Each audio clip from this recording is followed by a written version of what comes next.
우리 그 예수회는 이제 수도에 입회하게 되면 2년 동안 수련기를 보냅니다. 뭐 기도 생활이나 우리 예수의 초홍의 문헌이나 뭐 성경 공부 여러 가지 뭐 실습도 하는데, 이제 수련기 2년 차가 되면 어떤 것이 기다리고 있냐면 순례하는 프로그램이 기다리고 있습니다. 근데 해마다 가는 것은 아니고 그에 해당되는 그 2년차 수련자들에게 공동 식별을 한 다음에 이게 가기로 결정을 하면 순양신부님이 허락을 해줍니다. 다행히 우리 반은 공동 식별을 통해서 가기로 결정을 했습니다. 근데 이렇게 오늘 복음에 나오는 것처럼 둘씩 짝지어서 순례를 떠나는 것이 아니라 혼자서 가야 되는 겁니다. 저는 이제 제 수련원이 수원에 있습니다. 이 수원을 출발해서 일주일 동안 충청 지역의 충청도 지방의 성지를 돌아오는 계획을 세웠습니다. 솔매 성지, 김대근 신부님의 그 생가가 있는 곳이잖아요. 해미 성지, 그리고 이제 주변에 이제 오래된 성당들을 이렇게 순례하는 프로그램을 허락을 받았습니다. 우리 수련장 신부님께서 지금은 은퇴하셨지만 그 의정부 초대교구장을 지낸 이한택 주교님, 이분이 그때 우리 수련장 신부였습니다. 저희들이 이제 순례를 떠나기 전에 두 가지 조건을 이렇게 말씀하시는데, 하나는 절대 차를 타지 말고 걸어서만 가야 된다. 둘째 조건은 뭐냐면 어디 가서 우리의 신분을 밝히지 마라. 아주 위험한 경우 이외에는. 그냥 어디 성당이나 어디 들어가 가지고 예수의 수련자라고 말을 하고 밥 얻어먹지 말라는 그런 뜻입니다. 여행비도 없고 문자 그대로 무전 여행입니다. 그때 제가 가지고 간 것은 양말 한 켤레, 여분으로 한 켤레. 신부님 저는 발에 땀이 많이 나서 양말 한 켤레만 가져갈게요. 오케이. 양말 한 켤레하고 이제 묵주 딱 그것만 가지고 떠나는 겁니다. 어쩌면 아침 미사를 드리고 이제 수련장 신부님 강복을 받고 우리 형제들이 다 자기가 이제 계획한 곳을 떠나는 것이었습니다. 저의 첫 번째 목적지는 솔매 성지입니다. 이제 그동안 이제 수련회 살다가 밖으로 나오니까 이제 저는 신이 난 겁니다. 그냥 멋모르고 막 걸어가는 거예요. 즐거워서. 근데 오후가 되니까 이제 배가 고파지기 시작하는 겁니다. 근데 밥을 사 먹을 돈이 하나도 없잖아요. 저 일주일 동안 순례하는 동안에 국어를 해야 되는데 어디 가서 밥을 달라는 말이 안 나오는 겁니다. 창피해서. 그때까지 한 번도 제가 국어를 한 적이 없었고 그래서 그냥 걸어가다가 이제 시냇물이나 수도가에서 물로 이제 배를 채우는 겁니다. 근데 저녁 때가 되니까 또 배가 너무 고파서 이 밭에 뒹구는 무를 이제 캐 먹었습니다. 그때는 이미 수확철이 끝난 11월 말이었기 때문에 밭에서 뒹구는 또 무나 깨진 무들이 있는 겁니다. 그것도 사람들이 안 볼 때 안 볼 때 그냥 가서 먹고 그랬습니다. 아무튼 그렇게 하루를 보내고 나서 첫날의 가장 큰 문제는 잠자리입니다. 11월 말이기 때문에 이제 초겨울이 들어가는 시점이었고 춥잖아요. 근데 또 어디 가서 잠을 재울다는 말을 못하는 거예요.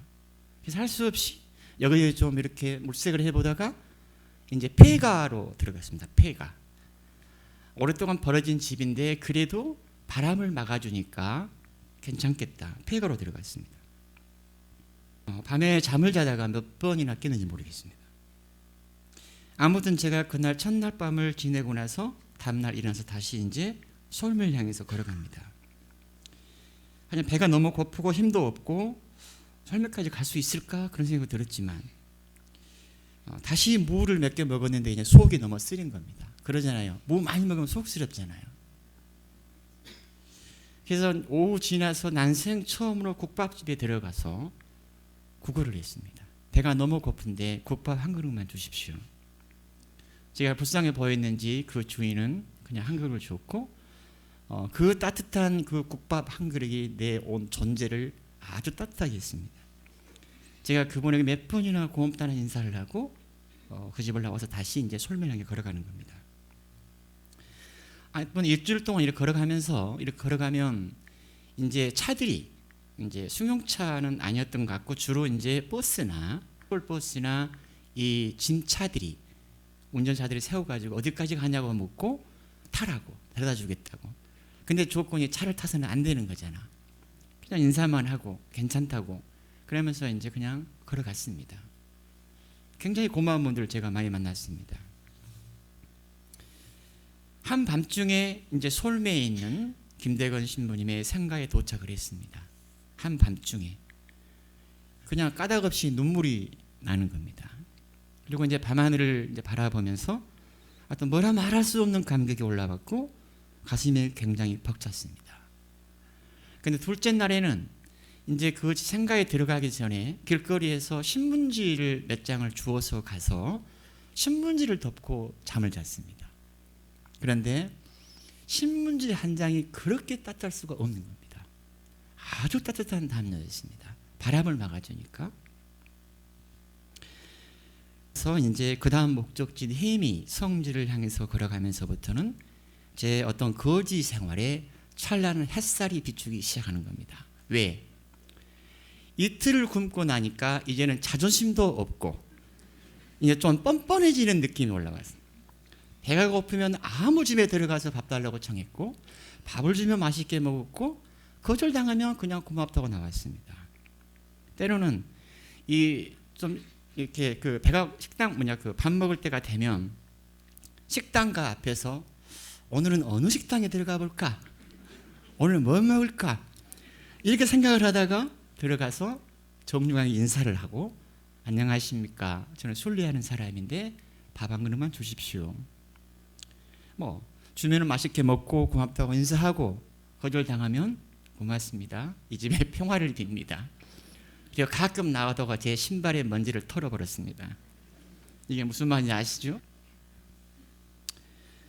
가만히 보니까 제가 시간이 흐르면서 제가 나름대로 거지 생활을 좀 즐기는 것 같았습니다. 즐겼습니다. 솔직히 말하면. 아침을 안 먹었다고 하니까 아침 밥상을 차려주고 어느 할머니는 떠날 때 1,000원짜리 2장을 내 손에 쥐어주면서 조심히 가라고. 이런 분도 만났고 사흘째부터는 이제 더 이상 이렇게 추운 폐가가 아니라 따뜻한 아랫목을 찾아서 잠을 잤습니다. 주로 할머니들 할아버지 사시는 데 가면 아주 관대하게 받아주셨습니다. 아무튼 걸어가면서 많은 것들을 받고 많은 것들이 제 내면에 흘러갔습니다. 아무튼 순례 마지막 날 제가 이제 수원으로 이제 들어오는데 굉장히 인상적인 어떤 기억이 있습니다. 이렇게 걸어가고 있는데 이 마지막 날이에요. 어떤 사람이 제 옆을 지나가면서 힐끗 저를 쳐다보는 거예요. 혹시 나를 싶어서 봤더니 모르는 사람이야. 그런데 그 사람은 진짜 거지였습니다. 저도 거지지만 그 사람은 홈리스였습니다.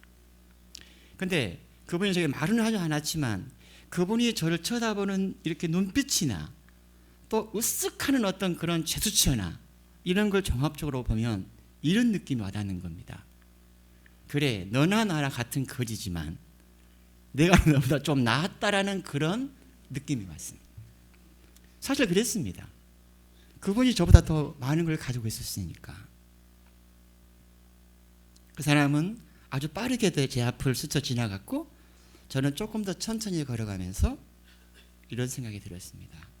그래, 당신이 나보다 더 낫네.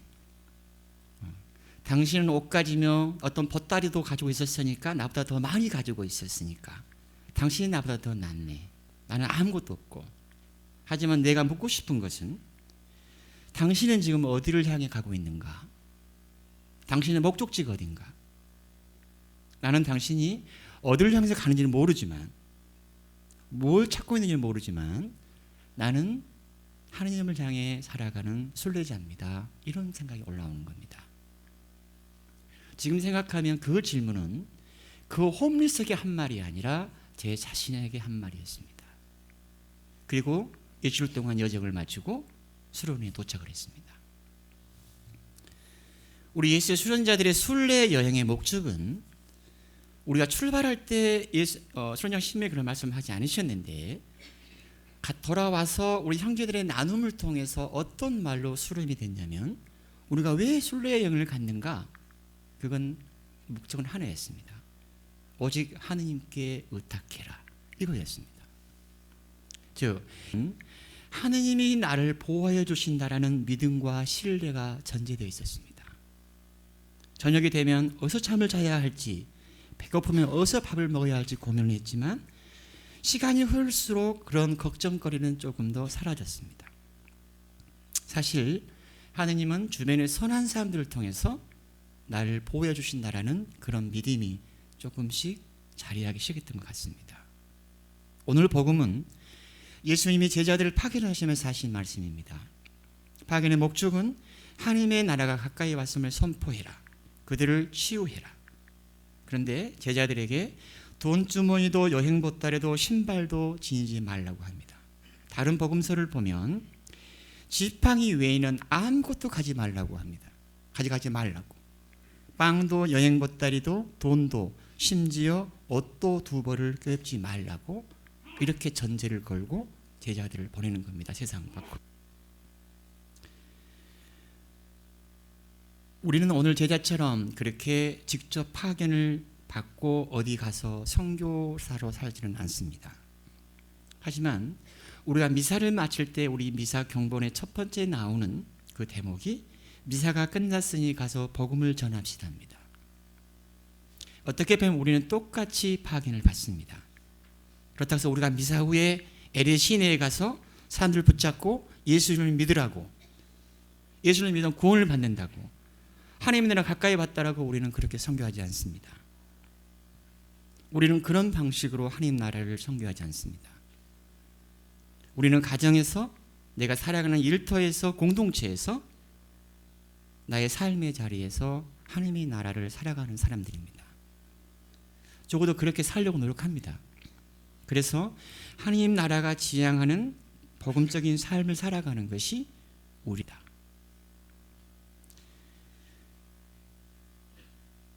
우리는 살아가면서 돈주머니도 필요하고 여행보따리도 필요하고 신발도 여러 켤레가 필요합니다. 하지만 생각하면 돈주머니가 내 생명을 보장해 주지는 않습니다. 여행보따리가 내 존재 가치를 증명해 주지는 않습니다. 내 신발이 내 인격을 말해 주지는 않습니다. 문제는 이런 것들이 필요 없다는 얘기가 아니라 내 삶의 가장 본질적인 시큐리티가 어디에 있는가에 대한 문제입니다.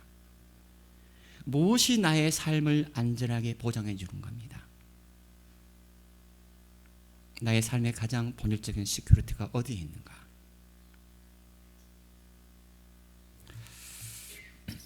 오늘 복음을 노래하는 곡이 있는데 제가 좋아하는 노래입니다. 김정식 로제리오의 평화의 노래입니다. 들으시면서 우리 마음 안에 좀 평화가 자리했으면 좋겠고, 그리고 내 생명과 내 존재 뿌리인 하느님을 바라고 그분께 의탁하는 마음이 더 많이 올라왔으면 좋겠습니다.